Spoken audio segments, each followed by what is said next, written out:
We've done pretty well in 15 years. We just had the 15th anniversary of the white paper, right? October 31st. I always loved the fact that the white paper, which was completed obviously before October 31st, was released on Halloween, right? The day before Dia de los Muertos.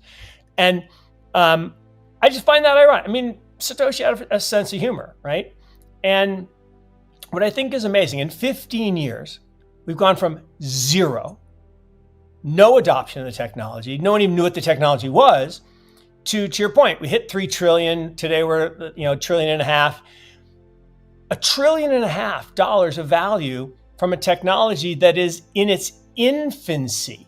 One of the most common questions of new investors or entrants into the crypto market is, am I too late?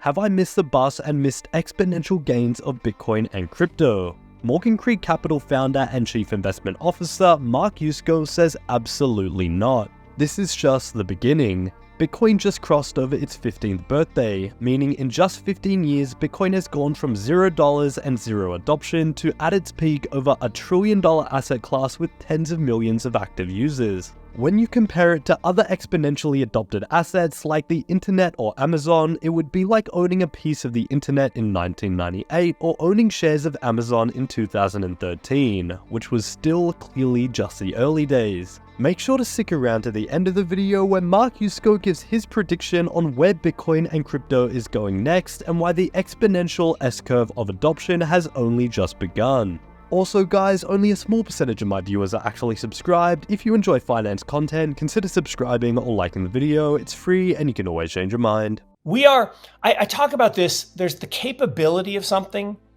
and there's the potential of something. So what is the capability of most 15-year-olds? It's not very high. I mean, we all love them. They're our kids. They're nice. And some of them are wunderkinds, but the average 15-year-old doesn't have a lot of capability. Their potential is amazing, okay? I show this picture of an 11-year-old LeBron James all the time. And I say, what would you pay for this guy's future earnings? Oh, you can't say that. That's like, I'm not saying you're buying the person. I'm saying, how much would you pay for this kid's future earnings? And at 11 years old, LeBron didn't look like anybody special. He looked like any other 11-year-old. He wasn't even that big. And people was, I'm not paying for that kid. Oh, you missed a big, I would have paid a decent amount for that. But the capability of Bitcoin today and other assets in the ecosystem is solid. It's good. But the potential, unbelievable. I mean, Bitcoin will become the global asset settlement layer, right? Every asset in the world will ultimately settle down onto Bitcoin. I believe that, right? Now, does that mean there won't be any other tokens? No. Does that mean there won't be any other protocols? No, right? We have 5-ish, 6, 7 protocols that matter in the internet. And we'll probably have similar numbers in the, third generation of the internet, the spatial web. Actually, I met these interesting guys last week and they wrote a book called The Spatial Web. And if you haven't read it, you should read it. And it's amazing. The difference between Web 2 and Web 3 is this idea of 3 dimensions and spatial connections and how networks work. And that's why it's so powerful, because exponential growth, like the 4 of us right here in this block, it's not 4 connections. It's my connection to Johnny, my connection to Mario, my connection to Abs, Abs to Johnny, Abs to Mario, Abs.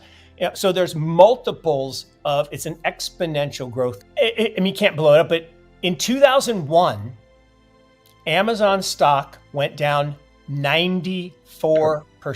That's right. Went from $100 down to $6.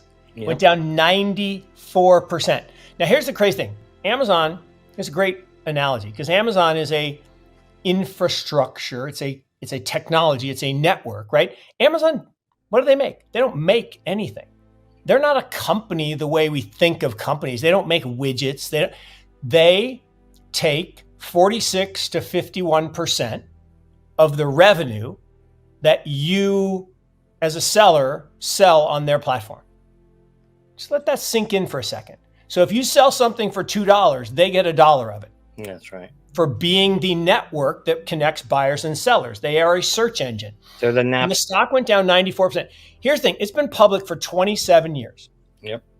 Every single year, including this year, all 27, there's been a double-digit drawdown. The average is 31%, meaning on average, every year for 27 years, you lost a third of your money. When was the right time to sell? That would be never. Who bought it 27 years ago and holds to today? Nobody. There's 5 people in the whole world. Yeah. Jeff, mom, dad, ex-wife, and Bill Miller. Yep. Bill Miller, legendary investor, okay, big Bitcoiner. His cost in Amazon is 7 cents. Unbelievable. 7 cents. He's never sold a share. Yeah. And because he believed in the technology. And the same thing is, we are 2024, right, which hasn't happened yet, is the beginning of the cycle that I've been talking about forever. 54 with the mainframe, 68 with the microchip, 82 with the personal computer, 96 with the internet, 2010 with the mobile net, and 2024 with the truth net, okay, the Web3, the internet of blockchains. That's the beginning. Mm-hmm. And if you go back to that 1998 chart, right, that was halfway through the beginning, right? 1996 was the internet. 2000, 4 years later, there's a bust.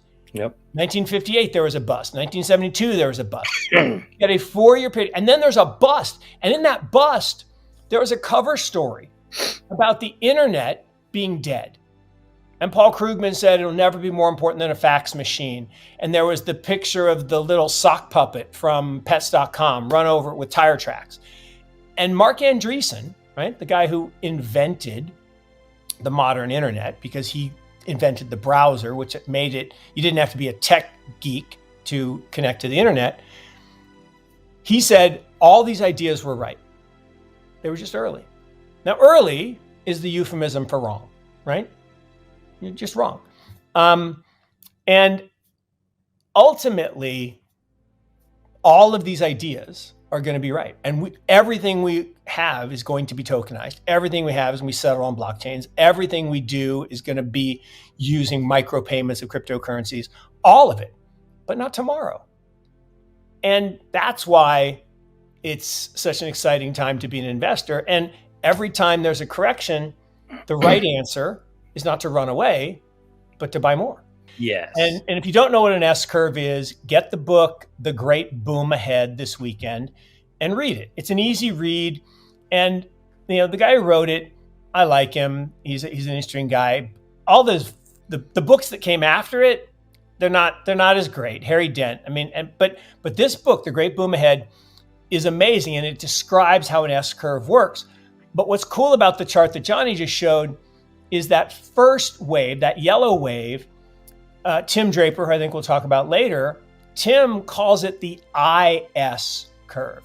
So you get this little I, this little mania around every new innovation, and then it peaks and it crashes, and then we get what's called the trough of disillusionment. And everybody's like, oh, down in the dumps, and oh my God, it's never going to work, it's never going to happen. And then suddenly, it just starts to ramp. And when you hit that knee of the curve, when you get from the early adopters to the middle majority, it takes 10 years to go through the first phase, right? To get the first 10%. That's a long time. 10 years is a long time. And you're just waiting and you're waiting and you're waiting. And the problem is you FOMO'd in at the peak of the eye and you lost some money. And that sucks. But you got to be patient and you got to accumulate and you got to average down your cost. And because ultimately that slope, that upward slope of the blue line is going to happen.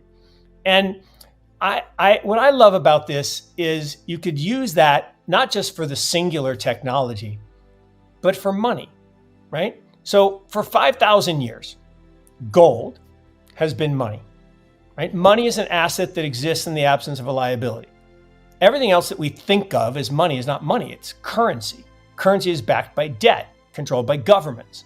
It can be devalued at the stroke of a pen. And that's what happens to every currency in the history of mankind. They all get devalued down to zero. But gold, for 5,000 years, has stayed the same.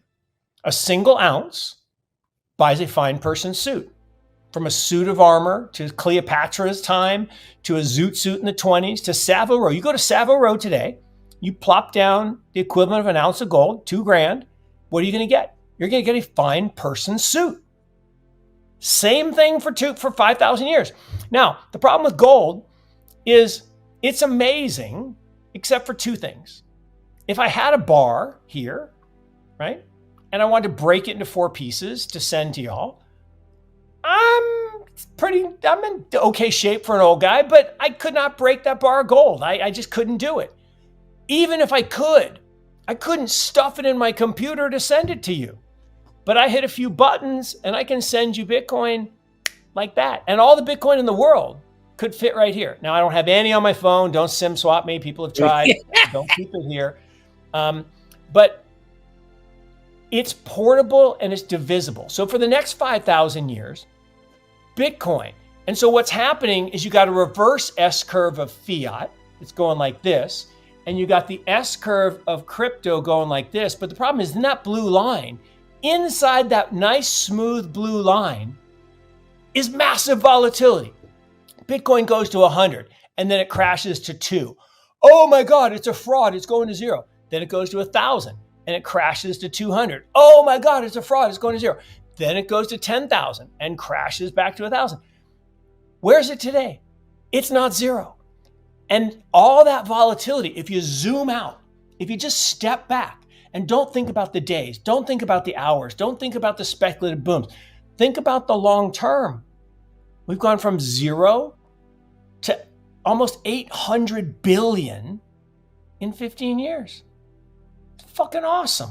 I mean, it's awesome. So there's Mark Yusko of Morgan Creek Capital on why the journey of Bitcoin and cryptocurrencies is far from over. With Bitcoin celebrating its 15th anniversary and having escalated from 0 to $1 trillion asset class, Yusko reinforces the idea that we are just witnessing the beginning of a much larger narrative. Comparing Bitcoin's trajectory to the early days of the internet or the rise of giants like Amazon, Yusko suggests that the current state of crypto is akin to being part of these revolutionary technologies in their nascent stages. His insights draw a compelling parallel, indicating that the potential for growth and innovation in the crypto world is still immense. As we wrap up, don't miss Yusko's forward-looking predictions on where Bitcoin and the broader crypto market are headed. His perspective on the exponential S-curve of adoption is not just a forecast but a call to action for new and seasoned investors alike, suggesting that now is as good a time as any to get involved. Anyway guys, hope you all enjoyed today's video and that provided you with some value. I'll see you all in the next video, and as always, all the best.